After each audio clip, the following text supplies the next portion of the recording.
recibió allá afuera y ahora me está presentando. Hombre multifacético. Gloria al Señor. Mis hermanos, Dios les bendiga. Es un gozo estar con ustedes. Yo soy el pastor Rafael Reyes del Centro de Avivamiento Cristiano de La Vega, y con una larga historia aquí en la ciudad de Santiago también, en el pasado, 40 años atrás. Y tengo un amor muy especial por ustedes y gratos recuerdos de esta congregación, porque yo vine muchas veces aquí cuando la pastoreaba Elvis Samuel Medina, antes de ser obispo, años atrás, algunos 20 años atrás.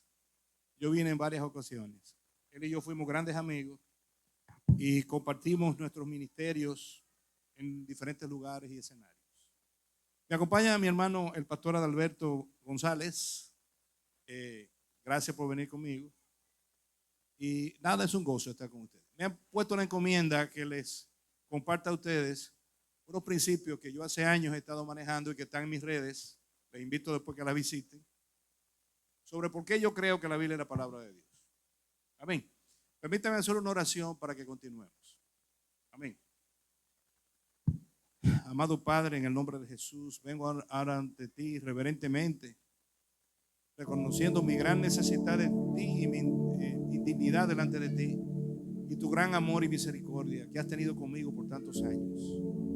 Gracias, bendito Padre, porque para mí el Evangelio vino a traer una transformación total y vino a traer paz, luz y esperanza a mi vida. Permíteme, Padre, que lo que me resta en esta tierra pueda yo seguir compartiendo estas verdades con muchos. Bendice este pueblo, fortalécelo y ayúdalo, Padre, a tener la palabra precisa, sazonada con sal, que necesitan escuchar las multitudes. Bendito seas, eterno. Bienvenido a este lugar y a este púlpito, en el nombre de Jesús. Amén. Aleluya. ¿Cuántos de los que están aquí creen que la Biblia es la palabra de Dios? Muy bien. ¿Por qué, hermana? ¿Por qué es la palabra de Dios? Es viva y eficaz. Muy bien. Va a cortarte con espada de dos filos. Bien. ¿Quién más me puede decir por qué cree que la Biblia es la palabra de Dios? ¿Es inspirada por Dios? Hay gente que dice que no. Hay gente que dice que se contradice. Pero tú crees que la Biblia es inspirada por Dios. ¿Quién más me quiere dar otro aporte? ¿Por qué es la palabra de Dios? ¿Sí? ¿Perdón? El manual que el Señor nos dejó. Esos tres argumentos tienen algo en común. Y es la fe. Ustedes creen que la Biblia es la palabra de Dios por fe. Y eso es maravilloso. Yo no creo que haya nada más importante que la fe. Por la fe es que somos salvos. Y por la fe vivimos. Dice la Escritura que el justo por su fe vivirá. Y la fe es lo más maravilloso y lo más glorioso que hay para un mortal. Pero tiene un problema. Y es que mi fe no le sirve a los otros. Salvo que yo logre que esa fe se manifieste poderosamente con evidencias. Mi fe, ¿tú lo crees? Bueno, pues eso lo crees tú. Porque tú eres un idiota, tú eres un ridículo, tú eres un analfabeto, como todos los evangélicos. Tú esto, tú y aquello y lo otro. Entonces, además de fe, en el manejo de estas verdades, yo necesito una cosa que se llama argumentos. Dile que está a tu lado, argumentos. Los argumentos no salvan, no convencen, pero tienen fuerza cuando están bien fundamentados. Entonces, yo elaboré un concepto que yo tengo 4. Hay un libro que dice que hay 16 razones para creer que la Biblia es la palabra de Dios. Pero yo nada más tengo 4.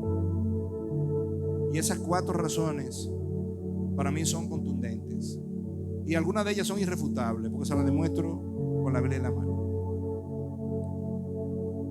La primera verdad que yo tengo para creer que la Biblia es la palabra de Dios es que la Biblia es el único libro sagrado de la humanidad que tiene un carácter eminentemente profético, predictivo, comprobable.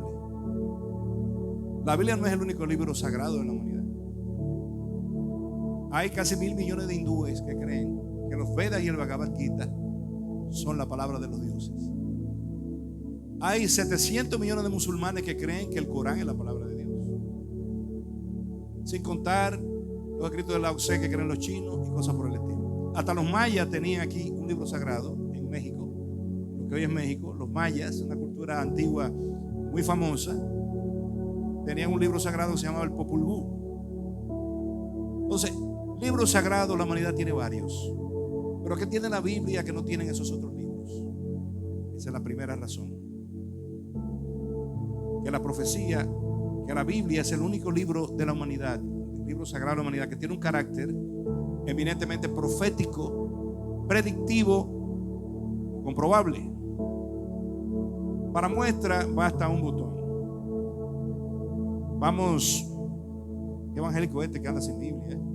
Yo tengo 4 Biblias aquí, un diccionario bíblico, un comentario exegético y una Biblia interlineal también. Somos gente de este tiempo. Pero hay un texto que está en Daniel 12:4 que dice, ¿cómo dice? Vamos a ver. Tecnología no está proyectada. Exacto. Pero tú, Daniel, cierra las palabras y sella el libro hasta el tiempo del fin. Muchos correrán de aquí para allá y la ciencia se aumentará. Una profecía para este tiempo. Fíjate que cuando Daniel estaba hablando con el ángel le dijo, eso no es para, tú no tienes que entenderlo, porque eso no es para ti, eso es para los tiempos del fin. Cierra la palabra y sella el libro hasta el tiempo del fin. Es en el tiempo del fin que la gente va a entender lo que estaba diciendo el ángel a Daniel. Una de las características de los tiempos del fin es que muchos correrán de aquí para allá y que la ciencia se aumentará. ¿Qué quiere decir esto? Que la humanidad se iba a movilizar mucho de aquí para allá y de allá para acá. Es una realidad contundente hoy en día. En los Estados Unidos hay 100,000 vuelos domésticos diariamente. Solamente a la ciudad de Santiago entran y salen más de 200,000 personas por día. La gente se traslada y se traslada a una velocidad de que hubieran mareado a Daniel. Si a Daniel le hubieran dicho que la humanidad iba a andar por tierra a 160 kilómetros por hora, que iba a haber trenes balas que iban a alcanzar hasta los 500 kilómetros por hora, y se le hubieran dicho que iba a haber aviones que iban a romper la barrera del sonido, no lo hubiera creído. Pero eso es una realidad actual. La gente se vive trasladando diariamente de un lugar a otro del planeta, continuamente. Eso es una de las características de este tiempo en particular. Y otro aspecto importante, que la ciencia se aumentaría. Miren, señores, yo la semana pasada cumplí 69 años. Y les voy a decir algo. Yo no soñé que iba a ver las cosas que estoy viendo. Cuando yo era teenager, yo veía una serie de TV que se llamaba Star Trek. Y cuando yo veía que el comandante de la nave Star Trek usaba su teléfono personal individual para hablar con la nave Enterprise, si me hubieran dicho que yo iba a tener uno mejor que el de él, no lo hubiera creído. Porque este motrócolo me sirve para todo a mí. Entonces yo me puedo comunicar con el planeta entero. Ahora mismo lo puedo hacer a través de WhatsApp, lo puedo hacer a la velocidad de la luz, porque la fibra óptica funciona a la velocidad de la luz. Nosotros hemos visto en apenas unos años cómo la humanidad ha avanzado tecnológicamente de una manera exponencial y abrumadora. No nos hemos dado tal vez mucha cuenta, porque todo ha ido pasando gradualmente y no hemos ido acostumbrando. Pero si a mí me hubieran puesto de golpe en esta época, yo me hubiera quedado anonadado de las cosas que están al alcance de nosotros hoy en día. La ciencia se ha aumentado, pero de una manera descomunal. Cuando nació mi primera niña, Giselle, que tiene 42 años, estábamos estrenando la sonografía. Y ahora tenemos Doppler, tenemos tomografía computarizada. Óyeme, ya se le ve lo que sea a la gente con la tecnología que tenemos. Si hay una generación que es testigo de que la ciencia se aumentó, es esta. Porque hemos visto en una generación unos avances descomunales. La humanidad, para producir cambios sustanciales, necesitaba siglos. Ya no.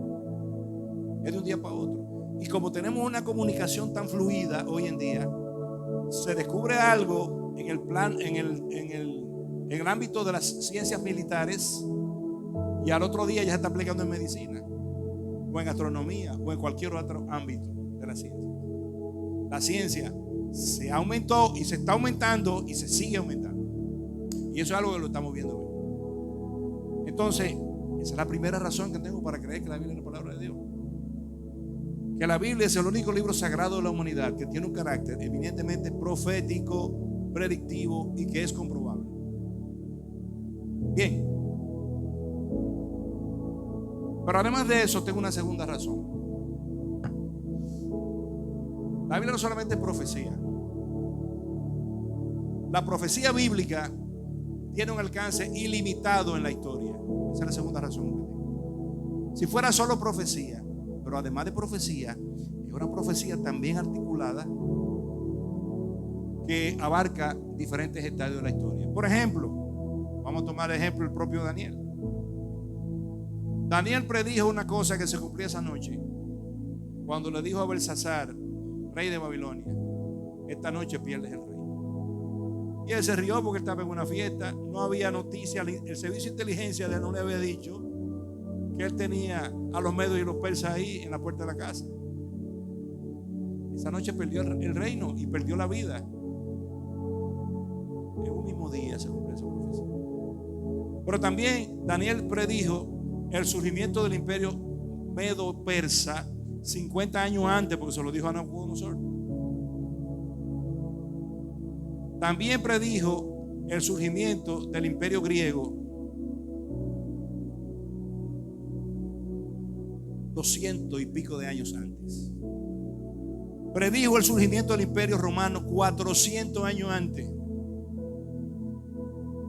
Y predijo el nacimiento del Mesías con luz y detalle 650 años antes. Pero también predijo una cosa que empezó a cumplirse en la década de los 50 y que se concretizó en el año 1999, cuando Europa Unida declara que tiene una moneda en común, el euro. Él había dicho que se iba a formar una confederación de países. Estamos interpretándolo. Habría que buscar los textos y eso nos va a tomar horas. Pero ustedes han oído todas esas cosas, me imagino. La profecía de Daniel sobre las bestias y también el sueño de Nabucodonosor y todo eso, ¿no? Lo que nos dice esos textos es que todo indica que el imperio romano iba a resucitar en la última bestia de la historia. ¿Y sabe lo que es el imperio romano? A nivel territorial, Europa Occidental. El imperio romano era el norte de África, Europa Occidental y las Islas Británicas. Pues ya hay una confederación de naciones que no es solamente una organización internacional, es más, es una especie de Estados Unidos de Europa. Y esa Europa unida que se planificó y se intentó crear por siglos, porque el primero que lo intentó fue Carlos Magno en el siglo VIII de nuestra era. Después lo intentó Napoleón, Hitler. Mucha gente quiso producir una Europa unida. Los Kaiseres de Alemania en el siglo X, el imperio austrohúngaro, toda esa gente intentó unificar Europa sobre la base de la fuerza. Pero ahora se unificaron sobre la base de la necesidad, porque todos juntos son más fuertes. ¿Y qué pasa con esa Europa unida? Que ahora mismo no dice nada, ¿no? Ahora mismo está en cierta medida subyugada a los intereses de los Estados Unidos. Pero dice el libro de Daniel que en los días de estos reyes, el Dios del cielo levantará un reino que no será conmovido. Quiere decir que en este tiempo en que ya existen esos reinos unidos, que tendrían la fuerza del barro, la fuerza del hierro y la debilidad del barro al mismo tiempo, porque estarían ligados por alianzas humanas, o sea, por diplomacia. En los días de estos reyes, que el Dios del cielo va a levantar un reino que no será conmovido, y eso significa la piedra que vino y derribó desde los pies la imagen de Nabucodonosor, que es un tema que ustedes han escuchado hasta la saciedad. Entonces, la segunda razón que tengo para creer que la Biblia es la palabra de Dios es que la profecía bíblica tiene un alcance ilimitado en la historia.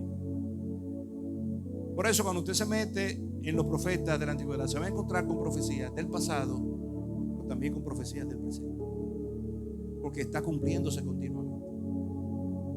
¿Qué me indica a mí eso? Que tuvo que haber una mente maestra detrás de esa inspiración.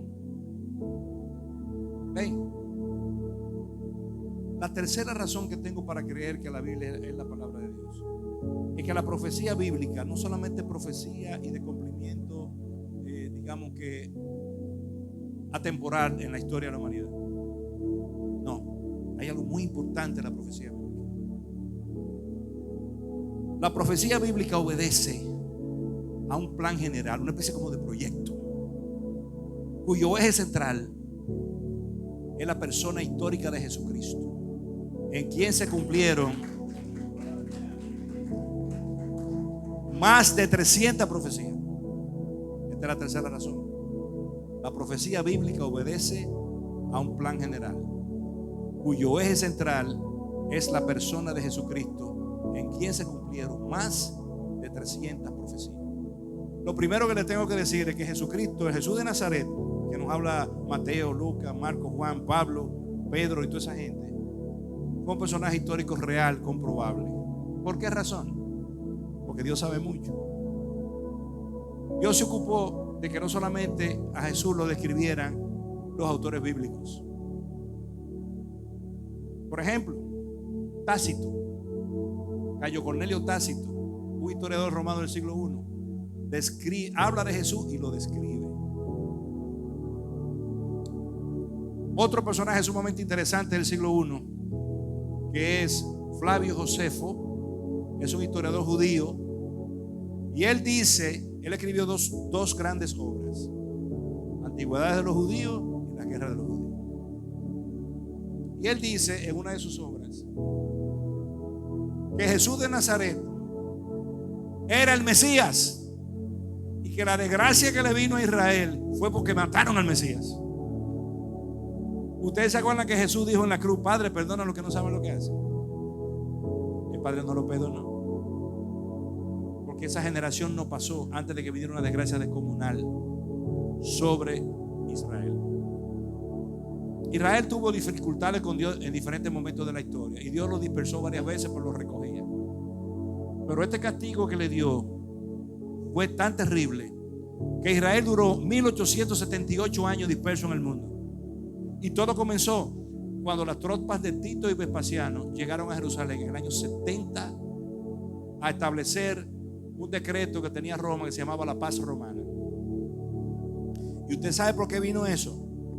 Porque después que Jesús se fue, él mismo dijo, acuérdense en el capítulo 24 de Mateo, que iban a venir muchos falsos cristos en su nombre, ¿verdad? El primero gran falso Cristo que vino fue un tipo que empezó a decir que él era el Mesías alrededor del año 60 y algo de nuestra era, y encontró un pueblo que le creyó, y los rabinos lo ungieron como Mesías y lo proclamaron como Mesías. Y ese Mesías era el tipo de Mesías que a ellos más les gusta, guerrero, y se le reveló a Roma. Cuando se le reveló a Roma, el emperador de Roma mandó el decreto de paz romana. ¿Tú sabes lo que significaba la paz romana?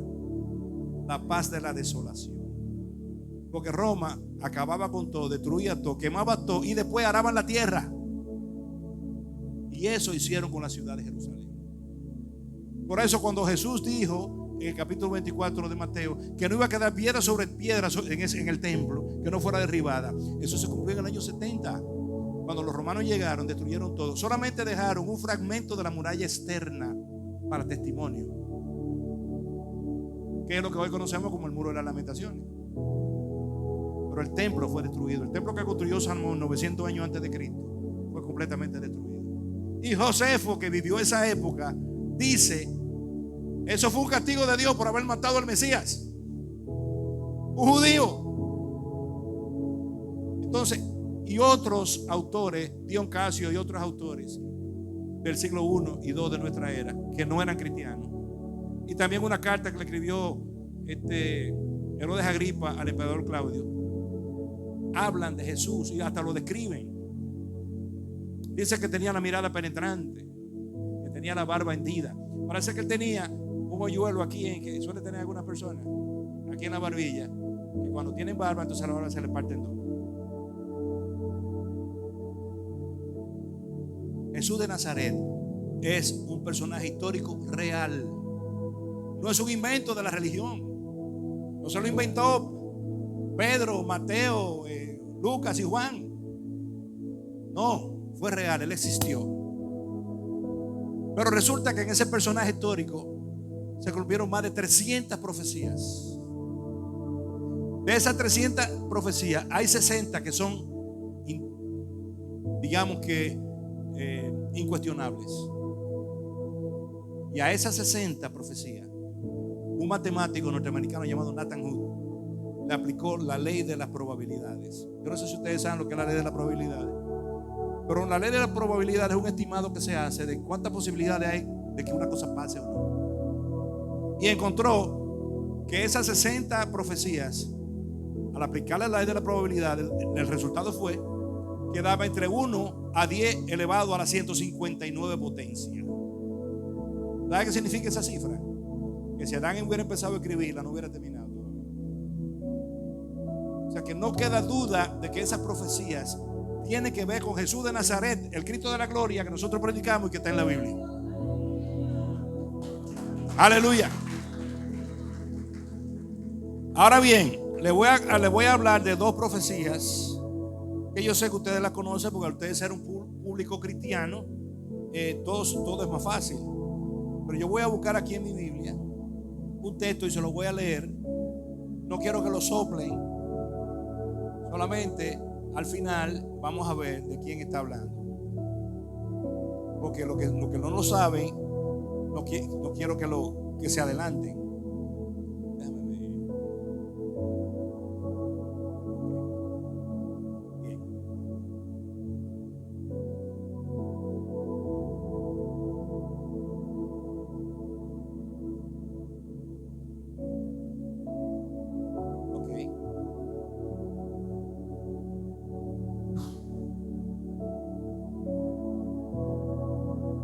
Dice así: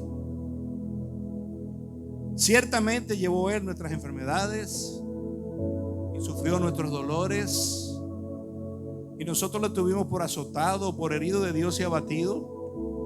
Mas él herido fue por nuestras rebeliones, molido por nuestros pecados. El castigo de nuestra paz fue sobre él, y por su llaga fuimos nosotros curados. Todos nosotros nos descarriamos como ovejas, cada cual se apartó por su camino, mas Jehová cargó en él el pecado de todos nosotros. Angustiado él y afligido, no abrió su boca. Como cordero fue llevado al matadero, y como oveja delante de sus trasquiladores, enmudeció y no abrió su boca. Por cárcel y por juicio fue quitado, y su generación, ¿quién la contará? Porque fue cortado de la tierra de los vivientes, y por la rebelión de mi pueblo fue herido. Se dispuso con los impíos su sepultura, mas con los ricos fue en su muerte, aunque nunca hizo maldad, ni hubo engaño en su boca. Alguien me levanta la mano y me dice, ¿saben de quién está hablando? ¿De quién está hablando? De Jesús. Por eso lo dijo el profeta Isaías 700 años antes de que Jesús naciera. En el capítulo 53 de Isaías hay 35 profecías que se cumplieron el día de la crucifixión, como esa de que tenían planeado enterrarlo por ahí, pero lo enterraron en la tumba de José de Arimatea, que era rico, ¿verdad? Bendito sea el nombre del Señor. El profeta Isaías había trazado un perfil muy claro de Jesús, muy claro de Jesús. No solamente dijo que iba a nacer de una virgen, sino que describe aquí cómo sería su final terrenal, cómo sería su muerte. Bendito sea el Señor. Pero hay más. En el libro de los Salmos, vamos a buscar el Salmo 22. Póngamelo ahí, por favor. Salmo 22.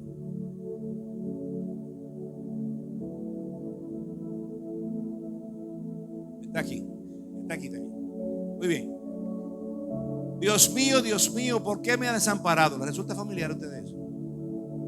¿Qué pasó con esa palabra? Dios mío, ¿por qué me ha desamparado? ¿Qué significa? Jesús la dijo ¿dónde? Yo he oído muchas teorías, yo he oído teólogos desparramarse dando unas explicaciones apoteósicas de por qué dijo Jesús eso. Inclusive escuché a alguien que dijo que lo que pasa es que el Padre, por causa del pecado de la humanidad, tuvo que apartar su rostro para no ver a Jesús. Pero hay una explicación más sencilla. Yo siempre me voy por lo sencillo y confío mucho más en lo sencillo. Los antiguos no tenían la Biblia dividida en capítulos y versículos como nosotros. La Biblia dividida en capítulos y versículos es un hecho de la iglesia cristiana. Esteban Langton, en el año 1200 de nuestra era, fue que la dividió en capítulos. Y el Nuevo Testamento, quien lo dividió en versículos, no fue un teólogo, fue un impresor que se llamaba Roberto Etienne, en el año 1500 y tanto, en el siglo XVI, en un viaje que hizo en carreta de Lyon a París. Hablé una semana y algo. Por eso que ustedes ven a veces que no está bien hecho el trabajo de la división en versículos. Porque a veces tú estás leyendo un capítulo y en el siguiente continúa. ¿Ven? ¿Qué significa esto? Que al no estar dividido en capítulo y versículo, y los judíos sean tan conocedores de los salmos, porque la sinagoga, como parte del ritual, en el sabbat en la sinagoga, hay que leer los salmos. Es diariamente que hay que leer los salmos. Un judío promedio, una persona experta en los salmos. ¿Cómo se reconocían los textos en la antigüedad? Por las primeras palabras. Cuando Jesús dice a la multitud, Dios mío, ¿por qué me has abandonado? ¿Saben qué es lo que él está diciendo? Señores, Salmo 22. No tenía nombre en esa época. No se llamaba Salmo 22. Tuvo que pasar 1000 y pico de años antes de que se llamara Salmo 22.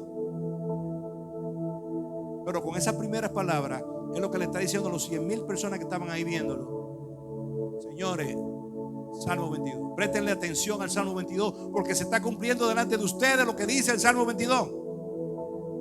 ¿Y qué dice el Salmo 22? ¿Cómo sigue diciendo? Síganmelo subiendo los versículos. Dios mío, clamo de día y no responde, y de noche y no hay para mí reposo. Eso lo dijo David en un momento crítico que él tenía. Pero como David era profeta, él no sabía lo que estaba diciendo, hasta qué punto tenía impacto lo que él le estaba diciendo. Porque en este salmo se nos describe el sufrimiento, el padecimiento del Mesías en la cruz, con lujo de detalle, más amplio todavía que lo que dijo Isaías. ¿Qué dice el otro? Pero tú eres santo, tú que habitas entre las alabanzas de Israel. En ti esperaron nuestros padres, esperaron y tú los libraste. Clamaron a ti y fueron librados. Confiaron en ti y no fueron avergonzados. Mas yo soy gusano y no hombre, oprobio de los hombres y despreciado del pueblo. Está hablando de Jesús. Todos los que me ven me escarnecen, estiran la boca, menean la cabeza diciendo: se encomendó a Jehová, líbrele él, sálvele, puesto que en él se complacía. Ahí hay una predicción de lo que estaba pasando en ese momento. Toda la ciudad de Jerusalén estaba delante de él. Pero ven acá, este no fue el que resucitó a Lázaro. Este no fue el que multiplicó los panes y los peces. Este no fue el que sanó al ciego de nacimiento. Este no fue el que levantó al hijo de la viuda de entre los muertos, a Talita Cumi, además, y toda esa gente. Eso estaba en la memoria colectiva. ¿Y cómo está reducido ahí a la nada? ¿Y qué pasó con él? Se encomendó a Jehová, líbrele él, sálvele, puesto que en él se complacía. Deben el versículo anterior para analizar algo que dice: todos los que me ven me escarnecen. O sea, escarnecer es insultar.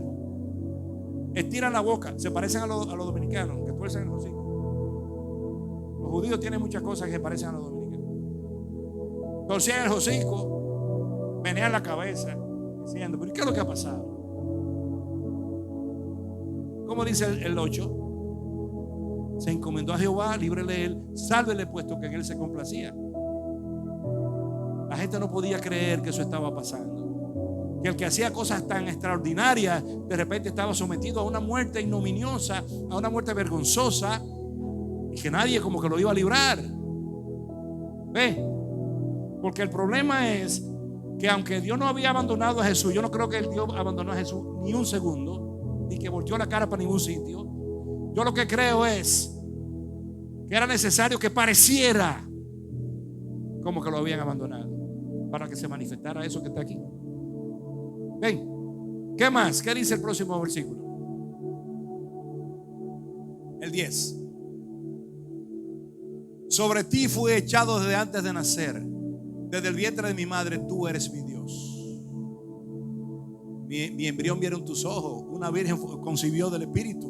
Una serie de acontecimientos revela lo que está diciendo ese texto. No te alejes de mí porque la angustia está cerca, porque no hay quien ayude. Lo dejaron solo. Había miles de personas que seguían a Jesús, pero en la cruz ni los discípulos pusieron pie en polvorosa, salieron huyendo. Todos, excepto Juan y las mujeres. Gloria a Dios por las mujeres.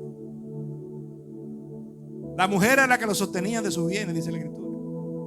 Y las mujeres fueron las que estuvieron ahí al final. Claro, las mujeres saben que gozan de inmunidad.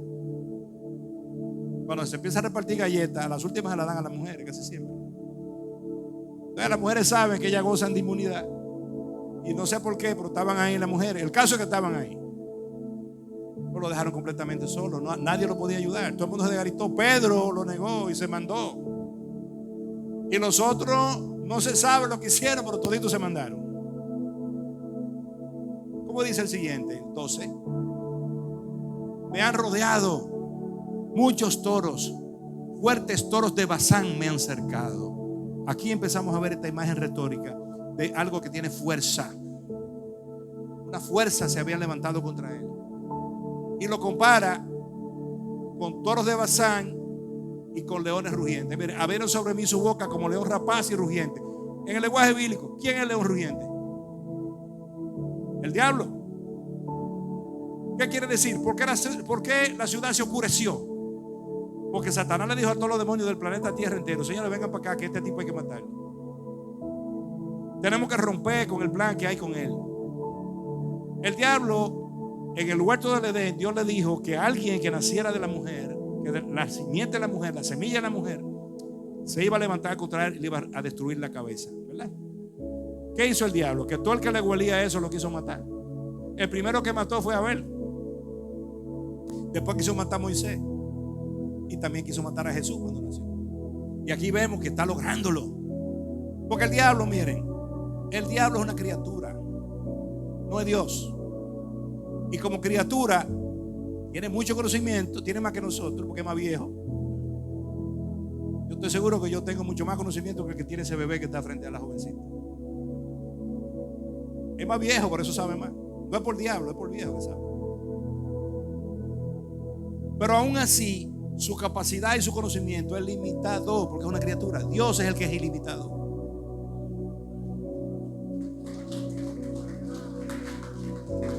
El diablo tiene límite.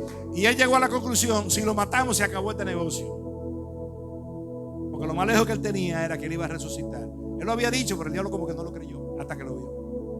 Y la resurrección de Cristo fue lo que culminó el proceso y acabó con el poder del maligno en esta tierra. El poder del pecado y el poder del diablo fue destruido en esa cruz y en esa resurrección. Abrieron sobre mí su boca como león rapaz y rugiente. Dos fuerzas: el león rugiente, que es tipo del diablo, y también los toros de Basán. ¿Quién eran los toros de Basán? Miren, en Europa y en Asia existía un primo de las vacas, de la familia de los bóvidos, como se le llama, que era gigantesco. Imagínense una vaca que sea la vaca más grande que usted conozca. Imagínense una vaca que sea el doble de ese tamaño. Se llamaban uros y eran animales de una fuerza descomunal. Lo extinguieron en el siglo XVI. En el 1500 y tanto mataron el último en Europa. Desgraciadamente a nadie se le ocurrió criarlos, sino que lo que hacían era que los cazaban. Y por ese tipo de caza descontrolada, terminaron extinguiendo. Cuando dice toros de Basán, se está refiriendo a los uros, que eran unos toros gigantescos. Entonces, en este texto se nos está revelando que fuerzas poderosas se levantaron contra él. Toros de Basán y también león rugiente. O sea, fuerzas espirituales malignas se levantaron contra él. ¿Cómo sigue diciendo el texto? No se me vayan de ahí. No se me vayan de ese texto. ¿Qué pasó? Ok. Verso 14. He sido derramado como aguas y todos mis huesos se descoyuntaron. Mi corazón fue como cera derritiéndose en medio de mis entrañas. Espérate, quédateme ahí. He sido derramado como aguas y todos mis huesos se descoyuntaron. La posición corporal en la cruz hizo que los huesos de la muñeca, de los codos, de los hombros y los demás huesos de su cuerpo se descoyuntaran. No se podía romper porque había una profecía que decía que ninguno de sus huesos sería quebrado, pero se descoyuntó. Descoyuntar es que se le zafaron por esa posición corporal durante horas. Mi corazón fue como cera derritiéndose en medio de mis entrañas. Yo escuché una vez un reporte que hicieron unos médicos que dijeron que lo que pasó con el corazón de Jesús fue que le estalló. Porque un corazón de 33 años, de repente desprovisto de líquido y de sangre, colapsa y produce una especie de explosión. Aquí está describiendo cómo Jesús sintió que se le estaba desguañangando algo dentro de sus entrañas. La muerte clínica de Jesús está descrita en ese texto 900 años antes de que Jesús naciera. Porque el Salmo 22 fue escrito por el rey David 900 años antes de que Jesús naciera. ¿Me captan? ¿Están conmigo? ¿Alguien está aprendiendo algo? ¿Se lo van a enseñar a otro? Amén. El 15, ¿qué dice? Como un tiesto se secó mi vigor y mi lengua se pegó a mi paladar y me has puesto en el polvo de la muerte. O sea, el Señor lo puso a Jesús a exponerse a la muerte cuando es el autor de la vida, pero fue expuesto a la muerte. Y en el proceso de muerte le pasó algo interesante. Quédateme ahí, verso 15. Como un tiesto se secó mi vigor y mi lengua se pegó a mi paladar. ¿Qué condición física puede producir que la lengua se le pegue al paladar a alguien? ¿Quién me dice? ¿Perdón? Deshidratación. Hello. Dice aquí que Jesús se iba a deshidratar 900 años antes. Perdió todos los líquidos, todos los fluidos del cuerpo. El corazón le colapsa y su lengua se le pega al paladar. ¿Qué dijo Jesús en la cruz? Tengo sed. ¿Qué quiere decir eso? Estaba deshidratado. Aquí dice el profeta David que el Mesías se iba a deshidratar en el proceso de muerte al que fue sometido. ¿Cómo dice el 16? Porque perros me han rodeado, me ha cercado cuadrilla de malignos, horadaron mis manos y mis pies. Perros me han cercado, criaturas de mala calidad, de baja categoría, me ha cercado una cuadrilla de malignos. Horadaron mis manos y mis pies. Horadar no es un verbo muy común hoy en día, pero es real, es castellano. Horadar es hacerle un hoyo. O sea, le hicieron hoyo a mis manos.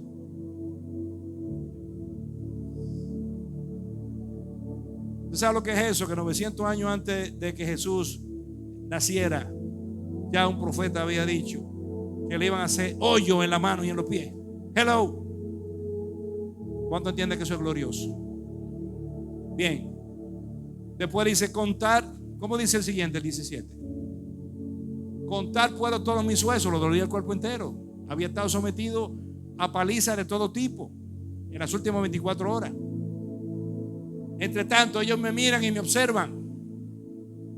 Todo el mundo tenía los ojos clavados. ¿Qué es lo que va a pasar?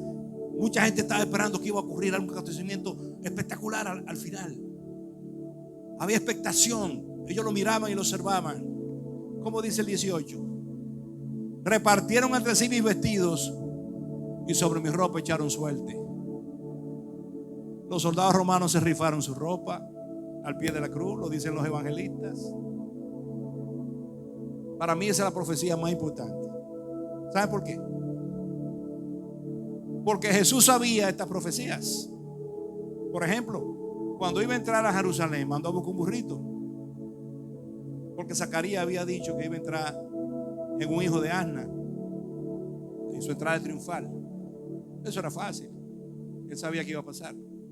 Pero ¿cómo que un tipo que está clavado en una cruz logra que se cumpla eso por su voluntad o por su fuerza? Porque él no le dijo repártansela. Él estaba en la cruz clavado, agonizando. Y ellos cumplieron esa profecía cuando se rifaron la túnica de Jesús, porque no se podía. Era una túnica que estaba con un diseño que no permitía romperla. Entonces decidieron rifársela. Eso estaba escrito por el rey David 900 años antes. Repartieron entre sí mis vestidos y sobre mi ropa echaron suertes. O sea, la rifaron. Echar suerte es rifarla. Y eso fue lo que hicieron los romanos. ¿Cómo dice el otro? El 19. Mas tú, Jehová, no te alejes, fortaleza mía, apresúrate a socorrerme. Podemos dejarlo hasta ahí. Pero fíjense como en el Salmo 22 hay muchas profecías que se cumplieron el día de la crucifixión. Por eso la tercera razón que yo tengo para creer que la Biblia es la palabra de Dios es que la profecía bíblica obedece a un plan general, a una especie de proyecto cuyo eje central es la persona histórica de Jesucristo, en la cual se cumplieron más de 300 profecías. Amén. Gloria al Señor. La cuarta razón que tengo para creer que la Biblia es la palabra de Dios es que la Biblia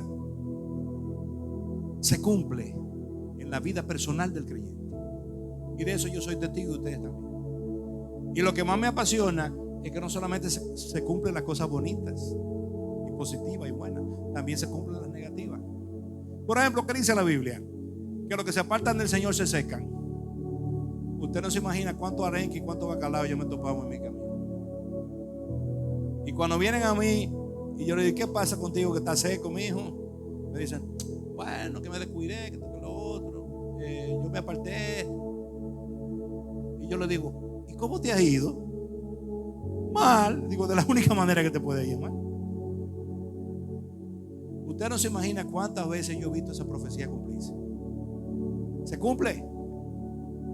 Bendito sea el Señor. Ahora bien, yo tengo una quinta razón. No me he ido. Son las 8:42. ¿Hasta qué hora que yo tengo? 6 minutos me quedan.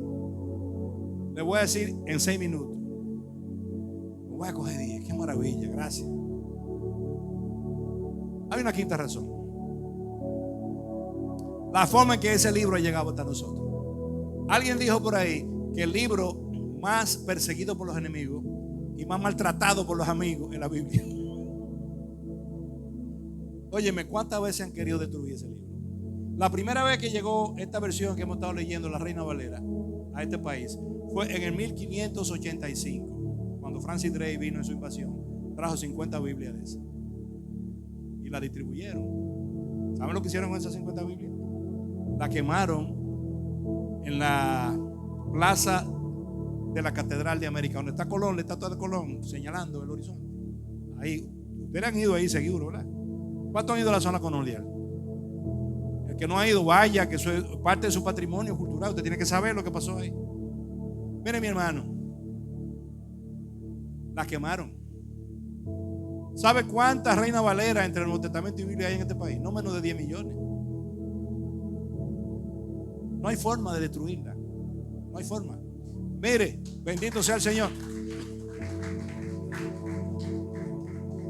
Hubo un filósofo enciclopedista francés del siglo XVIII que se llamaba Jean-Marie Arouet. El nombre artístico era Voltaire. Voltaire decía: el disparate que comenzaron 12 hombres, uno solo lo puede destruir, y ese hombre soy yo. 100 años después de mi muerte no habrá iglesia, no habrá cristiano, no habrá Biblia ni habrá cristianismo, porque yo lo voy a, como que él con sus conceptos iba a destruir todo lo que tenía que ver con el cristianismo. Lo primero que fue que tuvo una muerte atroz, tan atroz que la enfermera que lo atendió dijo: jamás volveré a atender a un moribundo ateo, porque Dios me ha gritado con un chivo al final.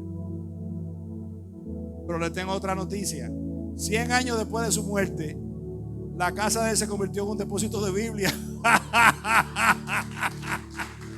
Aleluya. La casa de él se volvió en un depósito de Biblia de la Sociedad Bíblica Internacional. La casa de Ortiz. Él decía que 100 años después, justamente a los 100 años. Óyeme, ¿por qué que Dios con Dios no puede jugar, compadre?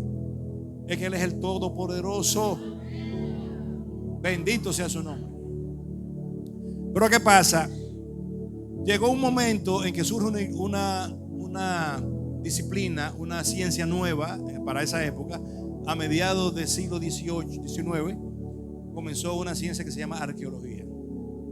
Y como es natural, como toda la ciencia, le entró a la Biblia. Y tenía un argumento muy interesante. Tenía problemas con el libro del profeta Isaías.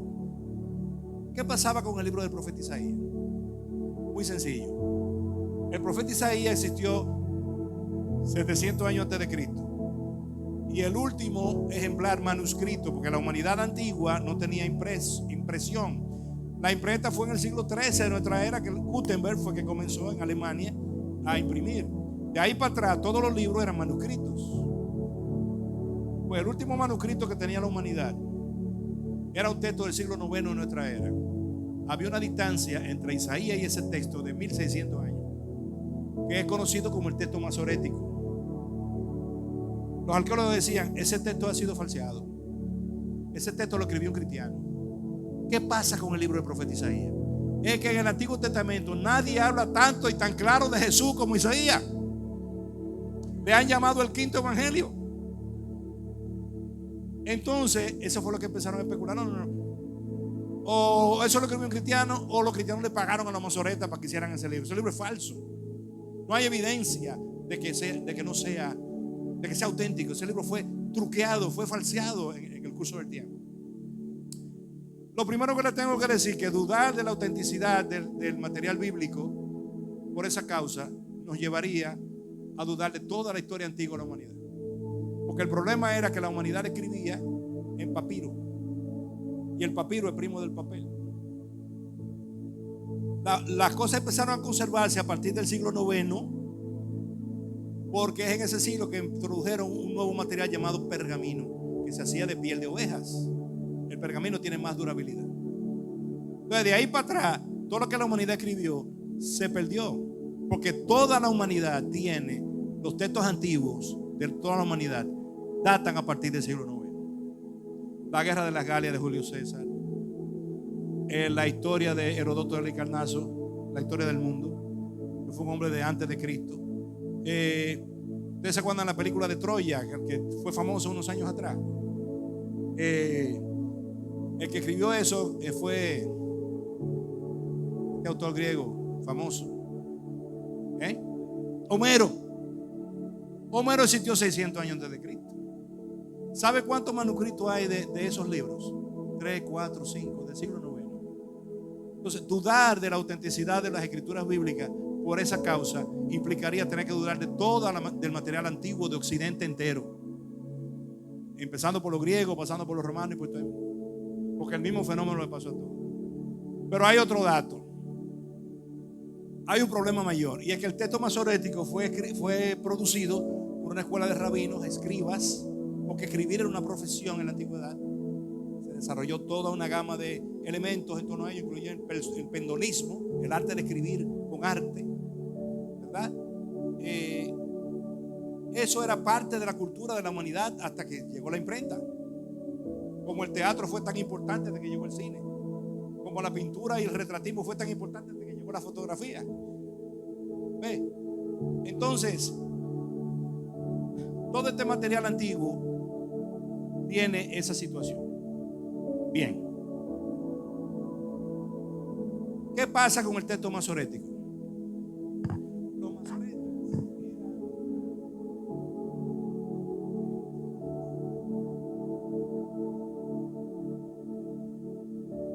que habían desarrollado una técnica llamada la másora, que consistía en incluir en la lengua hebrea punto, coma, acento, etcétera, que no existían en la lengua hebrea original. La lengua hebrea original, la lengua en la que escribió Moisés, por ejemplo, no tenía ni siquiera vocales. Entonces los masoretas incluyeron esos elementos para modernizar la lengua hebrea y le aplicaron esa técnica al libro de Isaías. Y quedaron tan orgullosos del trabajo tan excelente que habían hecho, que el material que les siguió de base, los otros manuscritos, ellos lo quemaron. Pues todas esas sospechas llegaron al siglo XIX. Eso es falso. Pero Dios sabía que a la humanidad, mientras más científica fuera, más estúpida iba a ser y más incrédula.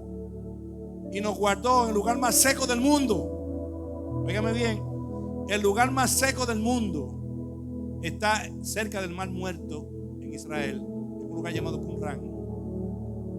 En el año 1947, un pastor de cabra que andaba por ahí, se le perdió una cabra, y para no andar por todo eso, ¿sabe a qué se parece eso? Entre Cabrera y Nagua hay una red de cuevas, de farallones, algo así. Empezó a tirar piedra hasta que de repente escuchó el estruendo de vasijas rompiéndose. Se encaramó y descubrió que ahí había una biblioteca antigua. Resultó ser los manuscritos de una secta llamada los esenios, que vivían, era una especie de monasticismo lo que ellos creían. Y cuando vino la invasión de los romanos en el año 70, de la que hablamos antes, ellos guardaron su biblioteca ahí y se dispersaron y se perdieron en la historia, porque Dios había mandado a guardar ahí esos documentos. Aleluya. Ahí en esa cueva, en el lugar más seco del mundo, es como si lo hubiera metido en un freezer, ¿verdad? O lo hubiera mandado para el Polo Norte, el lugar más seco del mundo. Ahí se conservó la biblioteca de los esenios. Ahí había desde libros de contabilidad de la secta, libros devocionales de la secta, muchísima literatura hebrea antigua y toda la Biblia como es natural, y 2 copias del profeta Isaías, una fragmentada y otra entera en papiro. Cuando le aplicaron la prueba del carbono 14, que es una técnica para fechar, para dar a las cosas que son orgánicas, eso es orgánico, el papiro es de una planta que se saca, se puede fechar por el tema del carbono que hay en el ambiente. Ellos saben cómo. El caso que se llama la prueba del carbono 14. Cuando le aplicaron la prueba del carbono 14, 200 años antes de Cristo. Cuando lo comparan con el texto masorético, el mismo, salvo algunas cosas de deletreo o deslices de la pluma y cosas así, pero el mismo texto masorético es el mismo texto de Qumran. Se callan. No es que ellos creen que Dios existe, pero ya no pueden decir que la Biblia llegó falseada al siglo XXI. Amén. Bendito sea el Señor. La razón número 5 por la que creo que la Biblia es la palabra de Dios es la forma en que Dios se ocupó de conservarla íntegra. Por eso creemos que ella es la palabra de Dios, que es regla de fe, suficiente y perfecta, y que es inerrante, que es inspirada por Dios. Ven, entonces les compartí estas cosas porque si bien usted cree las cosas por fe, también usted tiene que tener una explicación para los otros.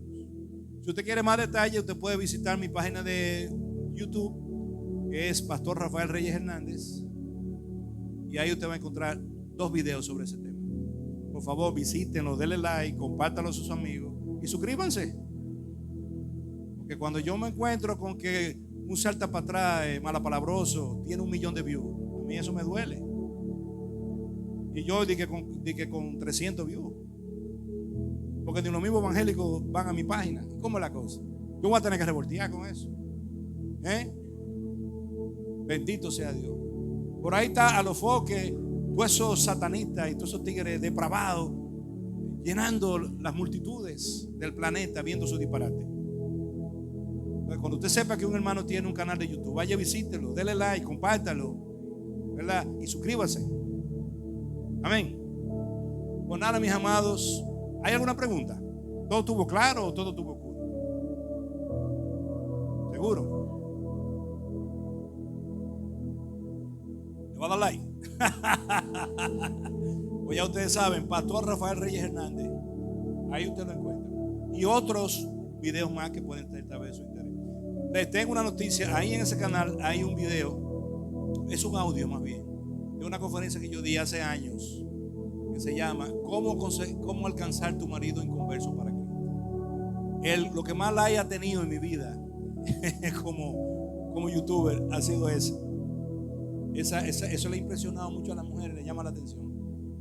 Pero nada, mis amados, si no hay preguntas, seguro que no hay ni una sola pregunta.